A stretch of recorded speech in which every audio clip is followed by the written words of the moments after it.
So, ang topic nato karon is all about temporal data. So, what is temporal data? Temporal data is information that changes over time. It includes timestamps, dates, durations, or historical records. It captures how values evolve instead of showing only the current state. So, ang temporal data daw is information na naga-change over time. And dili lang kayo niya ginapakita kung unsa ang current value, ginatrack po niya kung paun sa ang past value na naga-change. Example is college student GPA every semester. So, sa first semester is 1.9, second semester is 1.7, and the third semester is 1.5 GPA. So, since naga-change ang GPA every semester, it is temporal data because temporal data is an information that changes over time. So, next slide is importance of temporal data. So, ano yung mga importance sa temporal data? Supports auditing and historical tracking, enhances decision making with time-based insights, improves forecasting like finance, weather, supply chain, and enables more intelligent systems and analytics. So, ang temporal data daw is very important. Kay ginatabangan ta niya ma-understand kung paun sa ang mga things naga-change and maka-create po tag better decisions and maka-keep tag mga accurate records. Example, college student sa auditing and history. Ang school is ginatrack niya kung unsa ang mga subject na imong na-enroll kada semester. Sa decision making naman is ang study load history sa isa ka student is matabangan ng advisor maka-recommend kung pila ang mga units na matake sa isa ka student. Sa forecasting naman is if ang grade sa isa ka student kada semester naga-improve, ang school is kaya mag-predict sa graduation standing sa isa ka student. Sa smart system naman is attendance systems. Kumbaga, i-detect niya ang mga patterns kung kanus ang mga estudyante often late manang sa systems, smart systems. So next slide is key features of temporal data. Tracks past, present, and future states. Store multiple versions of the same information. Supports temporal queries. Example, what was the price last week? So ang temporal data daw is gina-keep niya ang multiple versions sa information and gina-allow po niya ang time-based questions. Example sa track past, present, and future states is, example, ang college student is gusto niya i-track kung ang mga past subject niya first year, ang current subjects niya this semester, and ang pre-enrolled subjects niya next semester.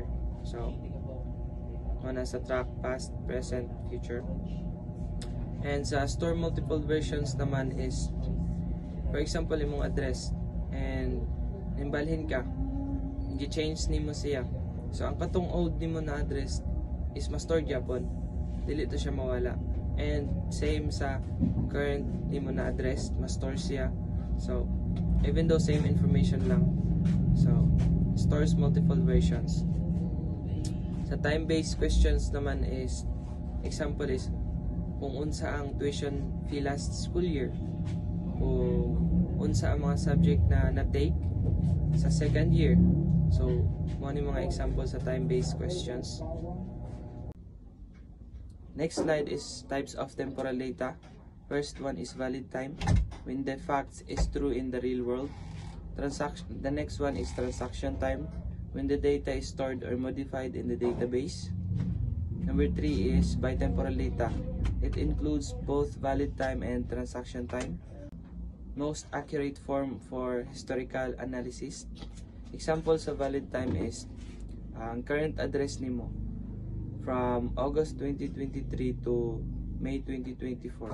So, kining August 2023 to May 2024 is your current address or dates. So it is a valid time, or makonsidered siya as valid time. Next is transaction time. When the information or data is na-stored siya or na-update siya sa school systems. For example, na-enroll ka August 10 and then na-encode siya sa registrar on August 14. So ang August 14 is imong transaction time. Next one is bitemporal data. So bitemporal data is nag-include diri ang valid time o transaction time. For example, nag-change ka og major from September 1 and then na-update siya sa system September 5 na. So nag-include ang valid time o transaction time. Next slide is i-discuss ni Jay. So we are continuing the topic of temporal data. So slide 6, real world examples. So kanina real world examples is for the college student versions. So first is grade history. Kini is gina-record niya matag semester ang atong grado. Then medical records, for example no, matag semester naga-provide mangud tag medical records. So gina-record na siya, naka-store na siya dito sa school clinic nato. Then scholarship or tuition changes. So every year or semester every year naga-change ato ang scholarship or tuition. So attendance logs track. So sa attendance logs no is for example no, sa ato ang pag eskwela or na mga event, dapat need na to attendance para matrack if present bata or absent. Then sa wifi or library usage no logs, diri is for example magato tag library, example no na may free dito na connect sa wifi, gina-connecta din gina-record ya po na. Then pag mupasok po tag library no, nagalag in pud ta if kanas apod ta kanas ata nag-in or out. Then enrollment history. So sa enrollment history no, every school year namang ginay enrollment history kay naga-enroll man ta. So kini siya are all temporal because naga-change siya or naga-track of over time. So slide 7, challenges and temporal data. First is large data storage requirements. Second is complex time-based queries. Third is ensuring consistency across time intervals. Fourth is managing multiple versions of records. So ang paghandling daw sa temporal data is nasa kalisuran kay ginakip niya ang mga daghang versions ug need siya careful o need siya mano-mano nga pag-tracking. So here the college students examples. So large storage. So sa large storage no, gina-store niya ang mga attendance, grades or kanusta ka nag-enroll. Then second is complex queries. Diri is mag-ask ka kung kano sa imong schedule, sa first year or sa second semester or mo tanaw ka grado nimo. Then time consistency is gina-make sure no sa pag-enroll nimo matag semester dili mag-overlap or mag-conflict imong mga schedules. Then sa multiple versions is ang example no sa multiple versions is nag-changes siya. For example no, nag-change kag address, course or grade. So ma-update na siya pero naka-properly siya. Slide 8, summary. Temporal data captures how information changes through time, crucial for analysis, forecasting, and understanding behavior.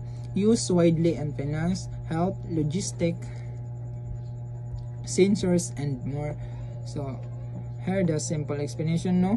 Nagpasabot nga ang temporal data kay usa na siya ka klase nga information nga mag-usab-usab every year. Gamit kayo ni siya aron makita nato ang mga bagong trends or kausaban through time.